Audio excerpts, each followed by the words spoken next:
Welcome back sa aking YouTube channel, Jeremy's TV, Manila. Anyway guys, wala nang pambayad na libre lang, tulong mo na lang sa kapwa mo. Alright, thank you very much po. So ang topic natin ngayon po, today's reflection, mapalad ka kung may magulang ka pang buhay ngayon. Yan. Yan po ang ating pag-uusapan na kung saan karamihan sa ating mga Pilipino, sobrang napakalapit sa ating mga magulang. Diba? Kaya nga talagang sobrang palad mo kung sa edad mong yan, sa kasalukuyan ngayon, ay nabubuhay pa ang iyong nanay o ang iyong tatay. Dahil hindi lahat nabibigyan ng pagkakataon. Isang example na lang dyan, ako, wala na po akong parents. Di ba? Kaya kung nandyan pa sila, gawin mo na kung ano ang dapat mong gawin. Ipakita mo na ang iyong pagmamahal. So karamihan po kasi sa ating mga Pilipino, di ba, yung kultura natin, kapag ka medyo tumatanda na o nagkakaedad na yung magulang natin, minsan napupunta sa mga anak, di ba? May isang anak na naka-stay lang yung mga magulang. Tapos siyempre kalaunan, dumarating yung puntong, siyempre, di ba, hindi naman, alam naman natin, lahat tayong mga Pilipino, wala namang halos mayayaman. Simple at ordinaryong buhay lang po tayo. Kapag dumarating yung time, di ba, yung kagaya yung magkasakit yung magulang, di ba, papacheck up mo, maintenance, pagkain, vitamins, at kung ano-ano pang mga pangangailangan ng isang magulang. Minsan nagkakaroon po ng problema dyan. Di ba? Kung sino yung nakaatang na anak, di ba? Siya yung lahat nasasalo. O madalas, hindi rin tumutulong yung mga ibang mga kapatid. Kaya siyempre, di ba, namumblema ka bilang isang caretaker, kumbaga, di ba, sa yung magulang, lalo na pagdating sa financial. Gaya na sabi ko, hindi naman talaga halos mayayaman ang mga Pilipino, di ba? So kumbaga, yung lahat ng problema bumabagsak din sa iyo. 'Di ba? Pagka yung magulang ay nasa sa iyo at ikaw nga yung naatangan na makasama ng mga magulang. Pero kung ganun po ang naging sitwasyon, 'di ba? Huwag mo nga isipin na ang magulang mo ay pabigat. 'Di ba? Dahil nasa iyo na nga. Ang isipin mo ay itong isang blessing ito.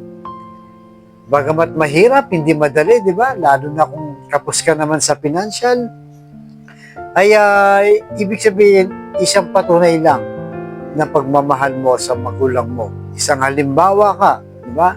Isang halimbawa ka o modelo na sumusunod sa utos ng Diyos. Kaya sabi sa Efeso, chapter 6, verse 2 hanggang 3, igalang mo ang iyong ama at ina. Ito ay ang unang utos na may kalakip na pangako. Magiging maganda at mahaba ang iyong buhay sa lupa. So yun, napakagandang pangako po. Sa Ten Commandments, isa yan sa mga utos na may pangako. Mahalin mo ang magulang mo, huwag mo pabayaan, ano man ang mangyari, kahit na nasa iyo na lahat ng problema, ikaw na lahat ng may obligasyon, yung mga kapatid mo, pinabayaan ka na, di ba? Wala nang tumutulong sa iyo, ituloy mo lang. Dahil nakalagay dyan na sa Biblia na mahalin daw natin ang ating mga magulang. Kaya talagang ibig sabihin, yung respeto mo sa mga magulang mo, nandiyan din. Di ba? At siguro, ikaw yung talagang pinili ni Lord. Dahil alam niya na mahaba ang pasensya mo. Ikaw ang magdadala ng pamilya mo. Di ba? Kaya, yan po ang lagi nating isipin. Ilagay sa ating puso at isip na huwag pabayaan ng magulang sa kabilangan ng maraming mga problema na pinagdaraanan mo, lalo na sa financial. Kasi yung iba po, di ba, kung kailan nawala ng magulang, saka sila umiiyak. Samantalang nung nabubuhay pa, hindi man lang maalala. Lalo na pag birthday nila, ni magpadala ng isang cake, wala. Di ba? O ni tawag. So, napaka po sa magulang yon. At yung iba naman, nandiyan naman ang magulang, pero kung makapagsagot, di ba? Parang pabalang pa. Siyempre, nasasaktan yung magulang. Kaya, huwag po natin hayaan na magkaganon. Dahil darating din yung araw, di ba? Kagaya ko, magulang na rin. Pag ginawa sa'yo ng anak mo, napakasakit. Di ba? So, mahalin po natin sila. Kaya sobrang palad talaga. Yung may edad ka na, may magulang ka pa. May pagkakataon ka pa na mahalin sila, yakapin sila. Lalo na kung nasa edad na, mga senior, natawagan mo. Di ba? Ang magulang mo kasi yan lang kaligayahan yan. Yung marinig lang yung boses mo. Sobrang tuwa na dahil lahat po ng nakakaedad na o mga seniors ay kailangan po ng makakausap. Di ba? Dahil nga naiinip na sila dahil nasa edad na sila. Pero mas pinaka-the best po talaga siguro yung puntahan nyo. Kahit sa araw man ng kanilang birthday, kung nasa malayo ka man, di ba? Huwag nyo pong pabayaan ng iyong magulang. Dahil napakaganda po ng pangako ng Diyos. Gaganda ang buhay mo, hahaba pa dito sa lupa. So kung hindi ka naniniwala sa Bible, ewan ko na lang. Kailangan po natin paniwalaan ang sinasabi sa ating mga magulang. Na kung saan, siyempre, parang ano lang din natin, pasasalamat sa kanila dahil unang-una, nung binuntis ka, di ba? Nung nagdadalang tao ang nanay mo, 9 months kang dinadala, pwede ka namang ilaglag. Di ba? Pwede ka namang pabayaan para hindi ka masilang dito sa mundo kasi mayroong ganyan, di ba? Nagpapa-abort sila. At ikaw, lalo na kung mahirap kayo, di ba? Pasalamat ka, inilaban ka. Binuhay ka ng magulang mo dahil sa kanilang pagmamahal. Kaya abahan po natin ang ating pasensya. Tiyaga, di ba? Pairalin yung pagmamahal sa magulang. Kahit ano pa yan. O minsan, kahit nagkasala pa yung mga magulang sa'yo. Kahit hindi ka pinag-aral, di ba? Pinabayaan ka, pero nandiyan pa rin sila. Kahit gusto mo, magulang mo pa rin sila. Kahit ano pa yung ginawa nila. Dahil yan nga ang utos, na ibig sabihin, tinutupad mo ang isa sa mga utos ng ating Panginoong Yesus.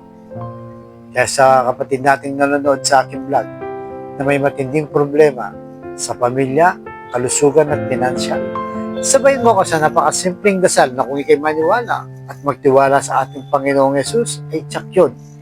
Ipagkakaloob sa iyo sa tamang panahon. So tayo pimanalangin, Lord. I-bless niyo po ang kapatid namin nanonood sa aking vlog na malubhan na po ang karamdaman. Stage 4 cancer na, Lord. Tinaningan na rin po ang kanyang buhay. Hipuhin niyo po ng iyong mapagpagaling na kamay. Haplusin niyo po. Tanggalin niyo po yung kanyang karamdaman. At lahat po ng nanonood sa aking vlog na may makaramdaman, iyong pagalangin. Alam naman po namin na walang imposible sa iyo kung iyong loloobin. At ganoon din po sa pamilyang nasisira o nakawatak-watak dahil sa mga obligasyong hindi ginagawa o hindi kinakalinga yung kanilang mga magulang at mga kapatid dahil sa taas din ng kanilang mga pride at walang pasensya. Ipuhin niyo po ang kanilang puso na maging mapagkumbaba, mapagmahal, maging matyaga, di ba? At magpasensya sa kanilang miyembro ng pamilya. At pagbigis-bigisin niyo po muli ang mga nakakagulo o nasisirang pamilya. At ganoon din po sa financial na kailangan namin lahat doon. Lalo na po yung mga kapatid namin walang-wala. Ultimong pambili ng 1 kilo lang ng bigas. Pinoproblema pa. Hinahanap pa po, Lord, kung saan nila hahanapin para lang may raos ang kanilang pamilya. I-bless niyo po ang aming hanap buhay para sa aming pamilya. At patawarin niyo po kami sa aming mga kainahan at kasalanan. Ang lahat ng ito ay niling namin sa matamis na pangalan natin, Panginoon Jesus. Amen. To God all be the glory. Sa ngalan ng Ama, ng Anak, ng Diyos, Espiritu Santo. Amen. Thank you very much po.